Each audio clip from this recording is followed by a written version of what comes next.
Yeah, Woohoojin's quitting. I mean, I'm speechless. This is crazy to me. If you guys don't know what's going on, don't worry. I don't really know either.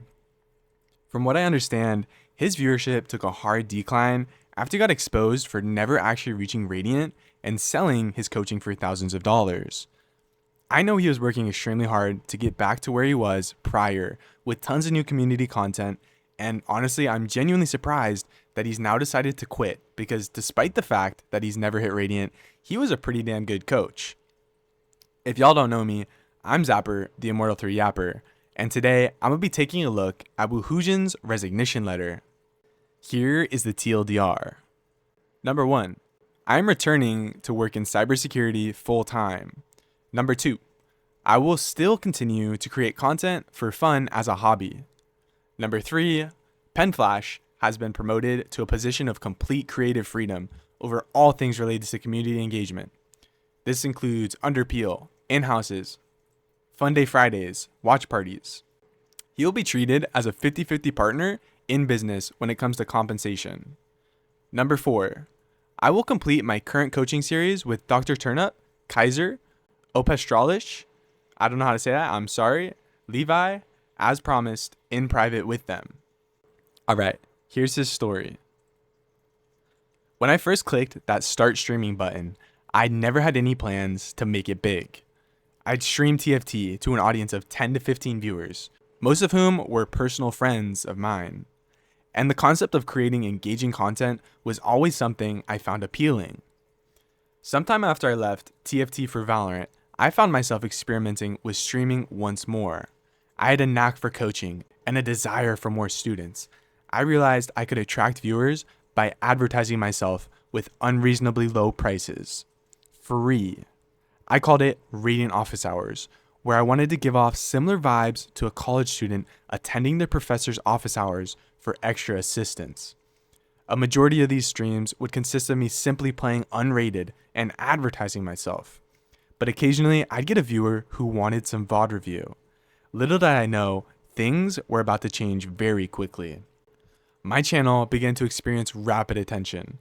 Suddenly, I had more VODs to review than I had hours to stream. I quickly learned the dopamine rush of a fast-moving chat, and I looked forward to live every single morning. However, my side hobby was becoming too big to handle on my own. On top of my full-time job, I had to edit videos, create thumbnails, and manage a quickly growing community. I needed help. I enlisted the help of some of my closest friends to assist me in managing my community, and I found a good editor who'd reached out to me via email. With their help, I was finally able to properly focus on my stream while balancing my full-time job. And this is where I was faced with a decision I'd never dreamed of having the privilege to make. Should I do this full-time? Making this decision was not easy for me.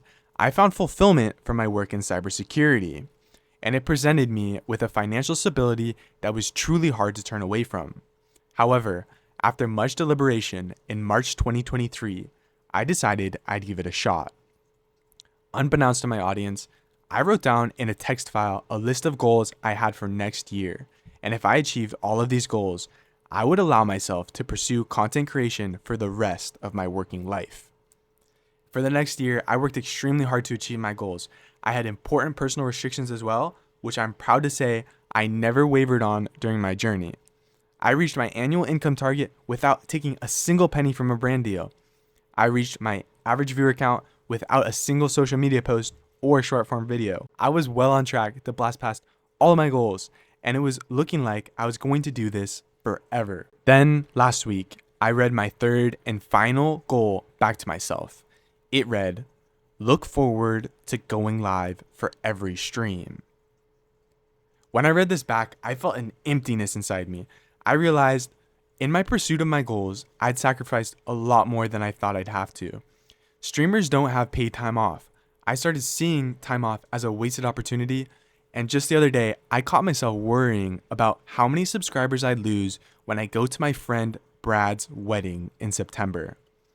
When I traveled to La Madrid for VCT, I lost subscribers, and it made me decide not to book travel for Seoul.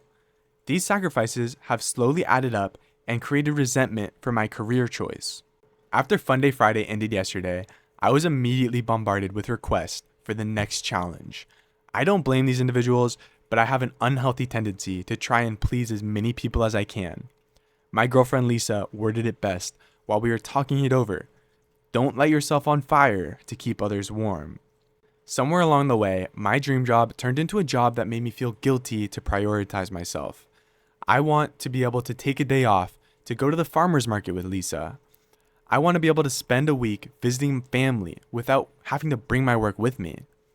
I don't want my job to become my life. Looking at other streamers, I see so much sacrifice that I didn't see before, with a few exceptions for creators who are truly financially free. I see content creation now as a highly demanding career that leads to a life unwelcoming of personal enjoyment. I am very fortunate to have met some truly great mentors in my life. I was in a dark place, and when I reached out to them, they dropped everything to talk with me immediately. I told them my story, and they shared with me their own experiences with similar situations in their lives. Ultimately, the answer was clear as day. I will not continue to stream as a full-time content creator. I am returning to work in cybersecurity with people whom I treasure, in an environment that's far more considerate of my own personal needs when it comes to work-life balance. I will continue to stream and make YouTube videos, but I will be doing so as a hobby for my own enjoyment. Yes, street. That means more Noda streams in the short term. With that said, there's an elephant in the room. There's a booming community that is home to thousands of positive interactions every day without my involvement. There are in-house queues, peer VOD reviews, the underpeel, the list goes on. I don't want to see these positive experiences you all love disappear just because I'm selfishly pursuing my own fulfillment. That's why I'm very happy to share with you that PenFlash will be stepping up as a direct owner of all things related to this community in the Club Banana Discord server. As seen on June 22nd stream, PenFlash also has been given permission to host watch parties on my Twitch channel. Accordingly, PenFlash will be compensated with a 50-50 direct revenue share of all Discord Twitch revenue moving forwards.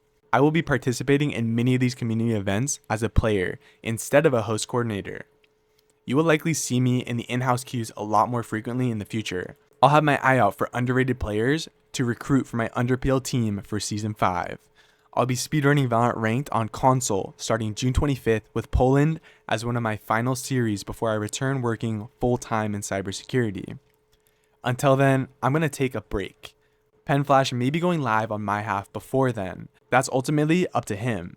If you're one of my students for the solo, duo, low elo coaching series, I will show up on time as expected at our normal time slot and invite you to a private call to have our session.